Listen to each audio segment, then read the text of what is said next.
Bonjour à tous. Allez, c'est parti, on va voir le petit montage de l'éphéméra vulgura, qui veut dire éphémère commune, tout simplement. Donc c'est une petite éphémère qu'on trouve à peu près partout sur les réseaux, pas sociaux, hein, les réseaux d'eau, hein. On entend bien le dire quand même. Non, je rigole. Allez, les réseaux, donc les réseaux d'eau, on en trouve partout. C'est une éphémère qui résiste facilement à la pollution, mais pas si facilement que ça parce qu'on voit quand même sa diminution de plus en plus, hein. Il y a de moins en moins d'éclosions, les pêcheurs chaque année font la remarque. Question et raison de qualité d'eau aussi. Voilà. Allez, on va pas s'attarder sur l'entomologie, parce que tout bonnement, il y en a qui sont plus experts que moi, et ils sauront mieux vous expliquer les différences, les points, les critères, tout ce qu'il y a à regarder, pour vous dire que c'est tel éphémère qui vient de tel endroit, qu'elle a tel pédigré et tel matricule. Moi, tout ce que je sais, c'est que c'est une éphémère, et elle me sert à pêcher de mai, allez, avril, fin avril, jusqu'à début août. C'est parti, on voit les matériaux. Donc cette éphémère, elle peut être grande de 15 mm à 22 mm.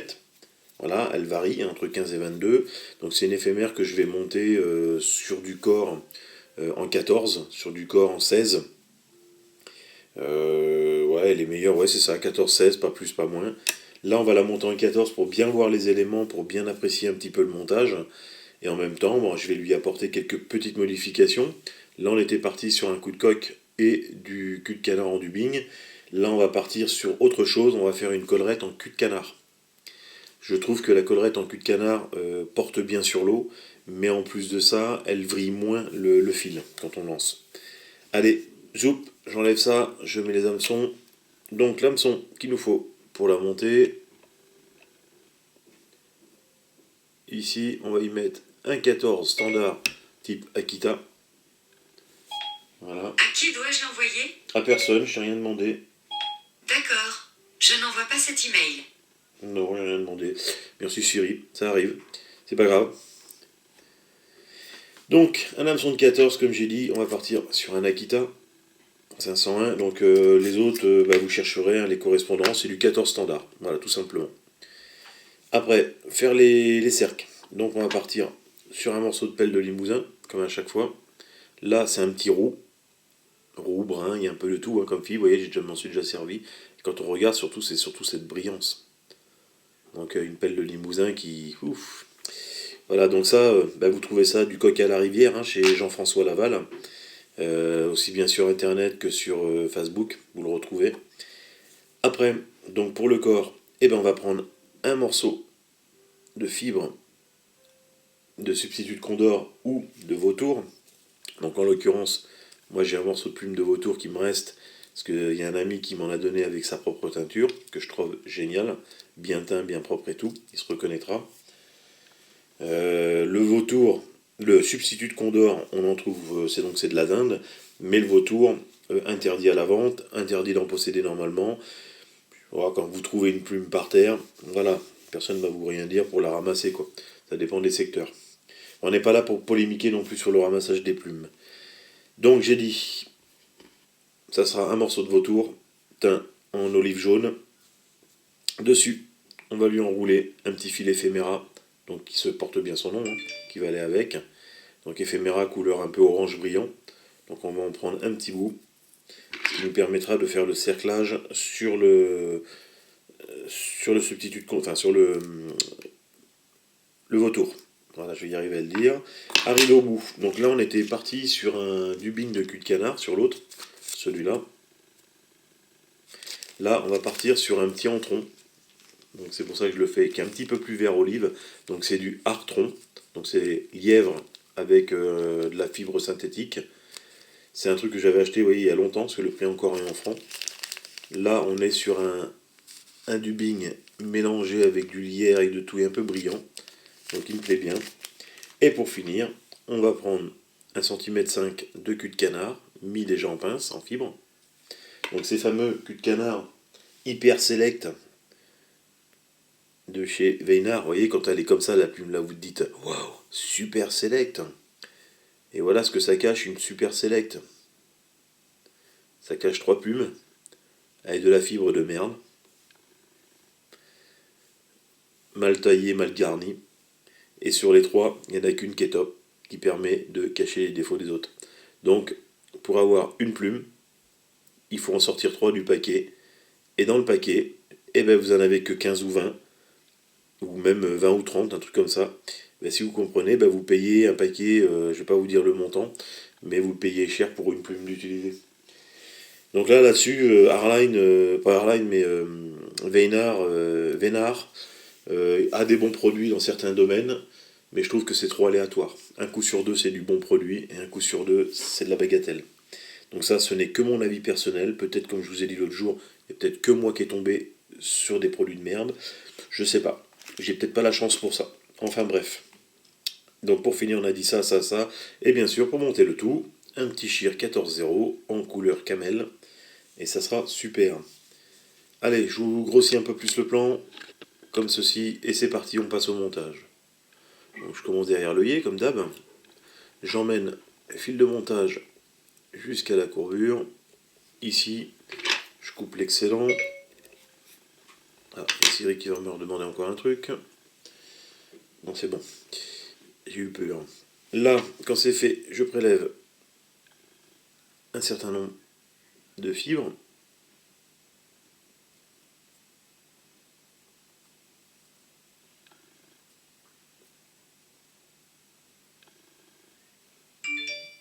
Tac.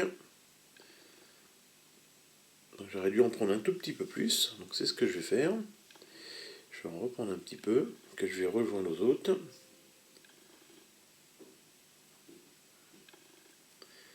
Tac. Vous voyez, là, un beau petit paquet. Donc là, on va prendre une longueur de hampe, ici.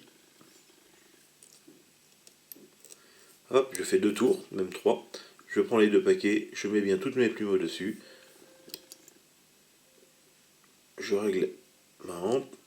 Enfin, pas ma hampe, mais mes cercles, pardon. Ici, j'ai fait 1 ou 2 tours. J'ai passé en dessous pour écarter, vous voyez, pour que ça devienne un peu, qu'il y ait de l'appui sur l'eau. Et puis en même temps, les faire relever. De là, je ramène mon fil de montage en gardant la matière jusqu'au tiers avant, ce qui va nous permettre d'avoir un corps volumineux et donner une bonne bouchée à nos poissons sous l'eau. Parce que je dis nos poissons, je dis pas la truite, hein, même si c'est ça qui est recherché, parce que tout bonnement, on ne sait jamais ce qui va mordre au départ. C'est pas si c'est une vendoise, si c'est un chevenne, si c'est... voilà. Quand il y en a des rivières où il y a toutes sortes de types de poissons, celui-là qui arrive à définir exactement ce qu'il va prendre au bout de la ligne, c'est que c'est un champion. Alors certains gobages, à force d'être au bord de l'eau, on finit par les reconnaître, mais sinon, au premier abord, quand on arrive, c'est pas dit qu'on reconnaisse le gobage. Donc là, j'ai pris mon fil de montage de soie de chez Verre à Soie, donc je pose ça derrière. Ici, j'ai fait 2-3 tours, donc là, les plumes ont un sens. C'est bête à dire, mais si c'est une plume de gauche, si c'est une plume de droite, le sens d'enroulement sur la rampe de l'hameçon ne sera pas la même. Soit vous enroulerez dans le sens de... Comment ça s'appelle? Dans le sens d'une monte, des aiguilles d'une monte, et l'autre vous enroulerez dans l'autre sens. Là, c'est à vous de prendre votre plume, de la tourner, de la mettre en position. Vous voyez, là, comme là, elle se relève. Là, je sais que les fibres sont vers moi. Il va falloir que je lui donne un angle et que je l'enroule à l'envers des aiguilles d'une montre. Pour que je puisse avoir cette fameuse fibre qui remonte et qui donne ces jolis stries. Donc là, c'est parti, justement. Je suis sûr que c'est dans ce sens-là, maintenant, quand je vois comment j'ai enroulé. Voilà. Exactement, vous voyez, je donne le sens à ma plume. Voilà, vous avez vu le sens, comme j'ai dit, sens contraire des aiguilles d'une montre. Donc quand j'ai mon sens de rotation, je reviens un peu en arrière, je pose, je laisse en attente ma plume, enfin ma fibre, avec un tout petit peu de cyanolite. J'ai oublié de le dire tout à l'heure dans la présentation. Avec un peu de cyanolite, on va engraisser tout le tour. Hein. Alors, je fais toujours avec mon tube percé, cassé.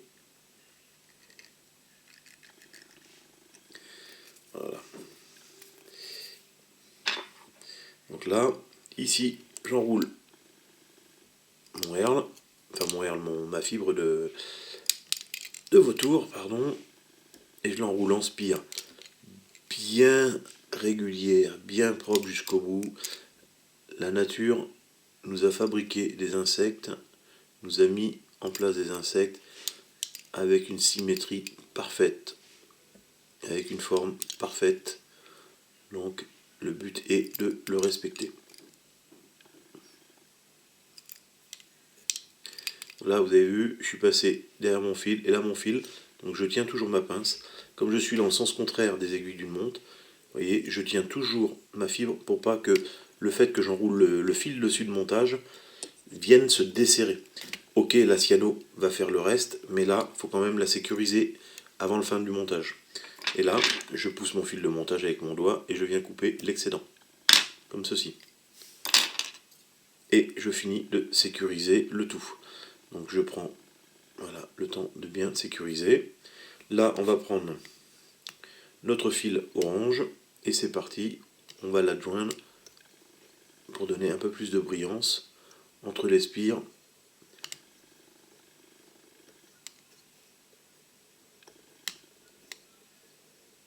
De notre vautour. Alors c'est pareil, quand vous allez enrouler votre fil dans les spires du vautour, vous avez vu, votre fil, vous le faites glisser entre vos doigts. Hop là, on va revenir un petit coup en arrière encore, voilà. Vous le faites glisser entre vos doigts. Et plus vous allez faire glisser votre fil entre vos doigts, et plus vous allez lui enlever le côté brillant, surtout si on a les doigts un petit peu sales au départ. Voilà. Donc là pareil, comme il est enroulé à l'envers, vous avez vu, je vais faire 2-3 tours sur la rampe, je le tends bien, et là, hop, je viens bien le bloquer avec mon fil de montage, comme ceci. Donc comme je disais, oui, à force de frotter le fil comme ça, le fil il finit par se salir, hein, se noircir, et après on n'a plus ce petit côté brillant qu'on a envie de mettre dans la mouche. Donc quand on en est là, hop, un petit dubbing loop. Alors d'habitude je fais des fils fendus, mais là je fais un petit dubbing loop pour vous présenter l'appareil que moi j'utilise. Vous ne le trouverez pas en stock, mais vous pouvez vous le faire, il n'y a pas de souci, parce que c'est une modification. Donc là je vais mettre en attente mon dubbing loop. Ce petit appareil, donc je vais reculer et je vais vous le présenter. Le voici. Alors ça c'est un appareil Stemfo, où ici au milieu, normalement, il y a juste un crochet, une tige, un crochet. Cette tige, ce crochet, je l'ai viré et je lui ai remis le même produit qu'un... Voilà, que ça. Alors ça, vous voyez, quand vous tournez, vous faites plusieurs tours à chaque fois. Il faut tac, clac, clac, clac, clac sans arrêt. Et en plus, voilà, si c'est pas bien, ça se détend. Donc je dis pas qu'ils sont mauvais, hein, je les ai utilisés pendant des années, mais je voulais trouver une solution plus facile et plus rapide. Donc je me suis fait ça, tout simplement. J'ai récupéré les deux crochets d'un autre twister. Et là, j'ai mis un petit ressort dessus qui me permet de fermer, voilà, les deux crochets quand mon fil est dedans, comme ceci, et de revenir. Et en plus de ça, voilà, quand je tourne, et je peux le mettre dans tous les sens, hein, il tourne. Et ma torsade elle attend de se faire tranquillement. J'ai toujours une tension dessus parce que ça pèse assez lourd, et ça me permet d'avoir déjà une tension dans mon fil. Et d'avoir toujours un twist qui est vraiment top. Vous voyez, comme je mets ça dessus, si je ramène mon ressort, hop, je ferme mon twist, et c'est fini, mes fibres sont pincées. Ça ne me fait plus qu'un seul fil. Donc je déferme mon ressort, je mets mon truc en attente, et là, on va passer à ce petit rentron. Alors, pour mettre dessus, une petite pincée. Là, j'en ai déjà beaucoup trop. Voilà, donc vraiment une toute petite pincée, hein, comme ceci. Et là, on rassemble la mèche, on tire, on rassemble la mèche, on tire, on rassemble la mèche, et on casse comme ça. Et on va le faire plusieurs fois. Tac. Pour obtenir une mèche de quelques millimètres, pas plus. Et voilà, là j'enlève les grandes fibres. Et si vous regardez bien et qu'on va commencer à l'aérer, voilà ce que ça va donner. Et d'un côté comme de l'autre. Vous voyez, c'est pas grand, c'est pas large. Et là, ça va nous suffire amplement. Donc on va l'aérer. Voilà, l'aérer c'est que l'agrandir. Je vais la coincer dans, vous voyez, déjà l'entrée, hop, on va la remonter jusqu'en haut.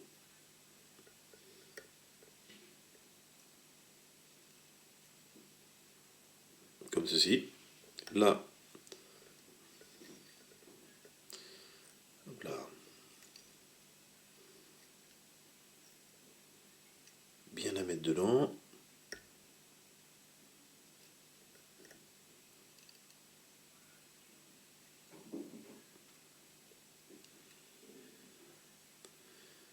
Le fil a tendance tout de suite à tourner, donc là elle est bien mise dedans.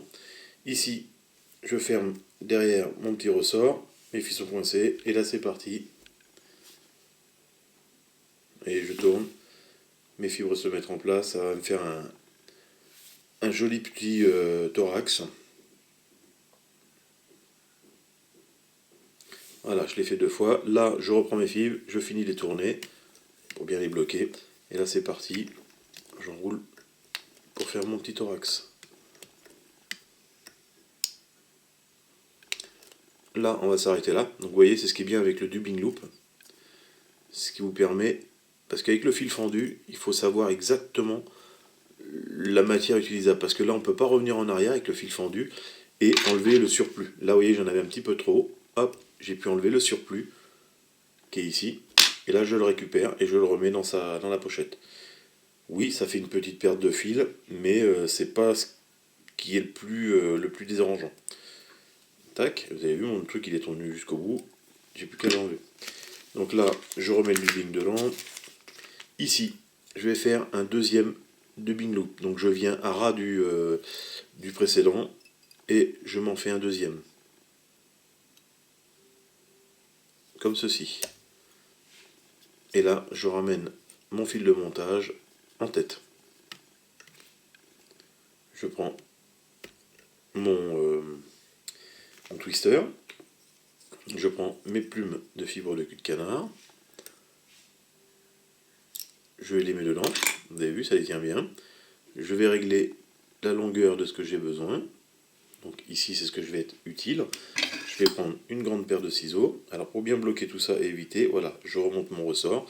Maintenant, vous voyez, je ne peux plus qu'à tenir mon truc, tout est tenu dedans. Là, je vais couper tout l'excédent de mes plumes de cul de canard, que j'ai pas besoin. Donc attention de ne pas couper le fil. Voilà, vous avez vu, je suis à ras. Et là, toujours en tension, tac, hop, et c'est parti, ça twiste tout seul.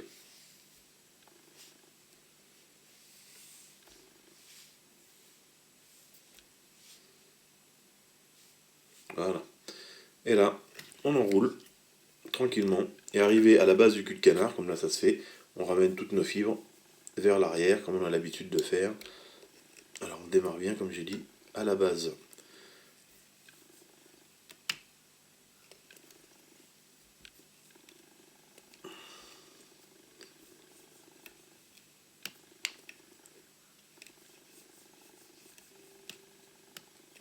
Comme ceci.